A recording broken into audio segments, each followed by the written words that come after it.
High, hello. অনেক দিন পর আবার আসলাম। তো তোমরা সবাই কেমন আছো বলো? আশা করি অবশ্যই ভালো আছো। আর আমিও আগের থেকে অনেক অনেক বেটার আছি, অনেকটাই ভালো আছি। সেই জন্য ভাবলাম যে কেন না আমি ভিডিওটা আবার স্টার্ট করি। আর আমি ভগবানের আশীর্বাদে এত সুন্দর একটা পরিবার পেয়েছি, যেখানে আমার শ্বশুরমশাই, শাশুড়ি মা আর আমার হাজব্যান্ড আমাকে এটা বুঝিয়েছে যে জীবনে হাজার রকম সমস্যা আসতে পারে। তো সেই সমস্যার মধ্যে দিয়েই সব কিছু করতে হবে। এমনটা না যে সমস্যা এসেছে বলে সব কিছু ছেড়ে দিয়ে আমি উদাসীন হয়ে বসে থাকলাম, তাহলে সমস্যার সমাধানটা হবে না। প্রথম কথা। দ্বিতীয় কথা, এটা হচ্ছে একটা শখের জায়গা, একটা ভালো লাগার জায়গা। সারাদিন আমি ভীষণই ভালো লাগে ভিডিও করতে, আর ভিডিও করে আমি নিজে খুশি থাকি। তো আমার শ্বশুরমশাই বলেছে, যে কাজে তুমি নিজে খুশি থাকবে সে কাজটা কখনোই সে কাজটাকে অসম্মান করতে নেই। সুতরাং তুমি ভিডিও করো। এমনটা তো না যে আমি অনেকটা ফ্যান ফলোয়ার্স বা অনেকটা সাবস্ক্রাইবার হয়ে গিয়েছে, প্রচুর টাকা ঢুকছে, প্রচুর একটা ব্যাপার, এরকমটা তো না। তোমরা সবাই জানো কম বেশি। আর তোমরা যারা যারা আমার ভিডিও ফলো করো তারা দেখেইছো, খুবই সামান্য সাবস্ক্রাইবার, খুবই সামান্য ভিউজ, বাট আমি কন্টিনিউ করি। এটা আমার শখের জন্য, আমার বেশ ভালো লাগে। আর এই ভালো লাগাটা আমার পরিবার থেকে স্টার্ট হয়েছে। যখন আমি মামার বাড়িতে থাকতাম, আমি আমার মামিকে দেখেছি। তো ও বেশ সুন্দর করে একটা ভিডিও তৈরি করে, সেই ভিডিওটা এডিট করে, প্লাস সেটা পোস্ট করে। আর হাজার কি বলবো, ও বেশ, ও তো অনেক ভিউস, অনেক সাবস্ক্রাইবার। তো মামির অনেক কমেন্টস আসে, সেই কমেন্টসগুলো পড়ে সবার সামনে, আমাদের সবার সামনে পড়তো, বিশেষ করে আমার সামনে, কেননা আমরা দুজন খুবই এক জায়গায় থাকতাম। আর একসাথে থাকতাম। এজটা যেহেতু প্রায় সেম সেম ব্যাপার, তো সেই জন্য একসাথে থাকতাম। তো আমার সামনে পড়তো, আমার বেশ ভালো লাগতো জিনিসটা। আর ও আমাকে বুঝিয়েছে যে অবসর সময়ে তুই, এটা একটা কাজের মতো, তুই যদি একটা কাজ হিসেবে নিস এটাকে, তাহলে দেখবি তোর মনটা ভালো থাকবে। তুই সারাদিন কী বা করবি। এখন ধরো তোর সামনে বিয়ে, তখন বিয়ের আগে যখন থেকে আমি স্টার্ট করেছিলাম, তো আমার মামি আমাকে বলেছিল যে তোর সামনে বিয়ে আছে, অনেক কিছু তোর দেখানোর আছে। আর এটা এমন একটা জায়গা, তুই যদি একটা কোনো কিছু আপলোড করিস, সেটা সারা জীবন থেকে যাবে। তুই স্মৃতি হিসেবে তোর অন্য আইডি থেকে তুই দেখতে পারবি, অন্য ইমেল আইডি থেকে খোলা ইউটিউব, এমন তুই দেখতে পারবি, তুই নিজের ভিডিও নিজে দেখতে পারবি, তোর বেশ ভালো লাগবে। এখানে অনেক পজিটিভ কমেন্ট আসবে, নেগেটিভ কমেন্ট আসবে, আর তোকে যারা ভালোবাসবে তারা অবশ্যই পজিটিভ কমেন্টই করবে। এবার আসি আমার ভিডিও বন্ধ করার একটা কথা, যেটাতে আমি প্রচণ্ড আপসেট হয়ে গিয়েছিলাম। আমি ভেবেছিলাম যে ধুস, আমি আর এই সমস্ত করবো না, ক্যামেরার সামনে আমি আসবোই না। কি কারণ, এটা অনেকেই হয়তো প্রশ্ন করেছো।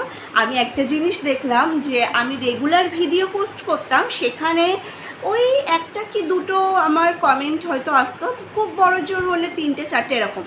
কিন্তু যখন আমি এটা বলে বন্ধ করে দিয়েছি যে আমি আর তোমাদের সামনে আসতে পারবো না, বা আবার যদি কোনো দিন চান্স পাই তো আমি আসবো, তো সেখানে দেখলাম 9টা মতো কমেন্ট এসছে। তো আমি কারোর কোনো রিপ্লাই করিনি, যেহেতু আমি এত সুন্দর লাভলি একটা পরিবার পেয়েছি। সবাই আমাকে ভীষণ সাপোর্ট করেছে, ভীষণ বুঝিয়েছে যে দেখো, জীবনে হাজার সমস্যা আসবে, তাই বলে এমনটা না যে তোমার ভালো লাগার জায়গাটাই তুমি বন্ধ করে দেবে। সব থেকে কঠিন কাজ হলো নিজেকে খুশি রাখা। এটা আমার শ্বশুরমশাই আমাকে বলেছে, যে তুমি যদি নিজেকে খুশি রাখতে পারো সব রকম পরিস্থিতিতে, তাহলে কোনো রকম পরিস্থিতিই তোমার কাছে খুব বেশি পাওয়ারফুল হয়ে যাবে না, যেটা তোমার কি বলে, তোমার হ্যাপিনেসটা তোমার কাছ থেকে কেড়ে নেবে, এরকম কোনো ব্যাপার না।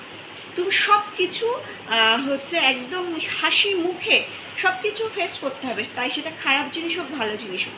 এবার আসি আমার কি হয়েছিল বা কি হয়েছে, সেটা মামির ভিডিওতেই অনেকে কমেন্ট করছো যে অতসী কী হয়েছে, বা আমি এক্ষুনি আমার মা আমাকে ফোন করেছিল, মা আর ভাই। তো ওরাও আমাকে বলছে যে কি হয়েছে, তোর দিদা পাড়ায় গিয়েছিল, রাস্তায় গিয়েছিল। তো সেই রাস্তার ওখানে আমার দিদাকে আর কি আমার পাড়ারই আরেকজন তারা জিজ্ঞাসা করছে যে অতসীর কী হয়েছে, অতসী কেন হচ্ছে কাঁদছে, এমন একটা ব্যাপার। তো আমার হচ্ছে দিদা বলল যে দেখ যেটা হয়েছে সেটা হয়েছে, এবার 5টা মানুষ দেখছে, তারা ভাবছে যে হয়তো এমন একটা কিছু হয়ে গিয়েছে ওর জীবনে বিয়ের পর, এমন একটা হয়তো তারা নেগেটিভ কিছু একটা ভাবছে, বা তাদের ভাবনা দূর করার জন্যই আজকের ভিডিও। আর ভিডিওটা আমি আবার স্টার্ট করব, এই ভিডিওটা দেওয়ার পর থেকেই আমি স্টার্ট করব। যাই হোক, তো বলি আমার কি হয়েছিল। তো পুরোটা আমি হয়তো বলতে পারবো না, কেননা যেহেতু সবার লাইফে একটা পার্সোনাল একটা ব্যাপার থাকে, আমি এটা চাইছি না যে হলো আমি কি বলে এমন একটা জায়গায় এটা শেয়ার করি। এটা আমার আর কি মন থেকে পছন্দ না। আমার ফ্যামিলি মেম্বার সবাই জানে, সেটা শ্বশুর বাড়ি হোক প্লাস হচ্ছে বাপের বাড়ি হোক, সবাই। তো তোমাদেরকে বলি, এমন একটা জিনিস হয়েছিল। কি হয়েছিল, কোনো একটা দিকে একটা প্রবলেম হয়েছিল, কোন দিকে আমি সেটাও বলছি, বাট কী হয়েছিল আমি সেটা বলতে পারবো না। আমার পড়াশুনো লাইফে একটা ভীষণ বড় প্রবলেম হয়েছে, ভীষণই বড়। মানে আমার পড়াশুনোর জীবনে হঠাৎ করে আমি হয়তো আমার স্কুল কলেজ সব শেষ হয়ে গিয়েছে, তারপরে জবের দিকে আমি একটু ট্রাই করছিলাম বিয়ের আগে থেকেই, টুকটাক, খুব বেশি যে একেবারে নাওয়া খাওয়া দাওয়া বাদ দিয়ে ট্রাই করেছি এটা আমি বলবো না, তবে একটু অর্ধেক ট্রাই করছিলাম। আর সেটা একটু অর্ধেক থেকেই হচ্ছে একটা পজিটিভ একটা সাইন আমি পেয়েছিলাম, তো সেটা হয়নি। আমি সেই জন্যই আর কি প্রচণ্ড আপসেট হয়ে গিয়েছিলাম। আমার শ্বশুর বাড়িতে কোনো প্রবলেম হয়নি, আমার হাজব্যান্ডের সাথে কোনো প্রবলেম হয়নি, কারোর সাথে কোনো প্রবলেম হয়নি, সবাই আমরা ভালো আছি শারীরিকভাবে মানসিকভাবে। আমি ছিলাম না, শুধুমাত্র আমার প্রবলেমের জন্যই আমি ভিডিওটা বন্ধ করেছিলাম, এছাড়া আর কিছুই না। তো ভিডিওটা এখানেই শেষ করছি। সবাই ভালো থেকো, সুস্থ থেকো।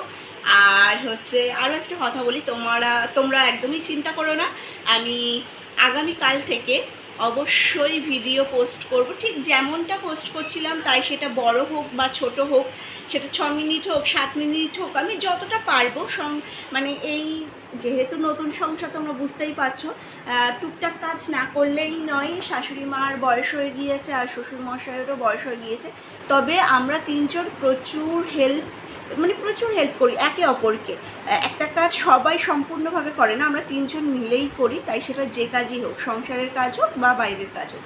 আর তোমাদের দাদাভাই যেহেতু ও বাইরে থাকে, ও একটা বাইরের কাজ একদম ধরাবাঁধা একটা কাজ করেই, সুতরাং ও যখন বাড়ি আসে তখন ও আমাদেরকে হেল্প করে। তো যাই হোক, ভিডিওটা এখানেই শেষ করলাম। টাটা সবাইকে। কাল থেকে আবার তোমাদের সাথে দেখা হচ্ছে।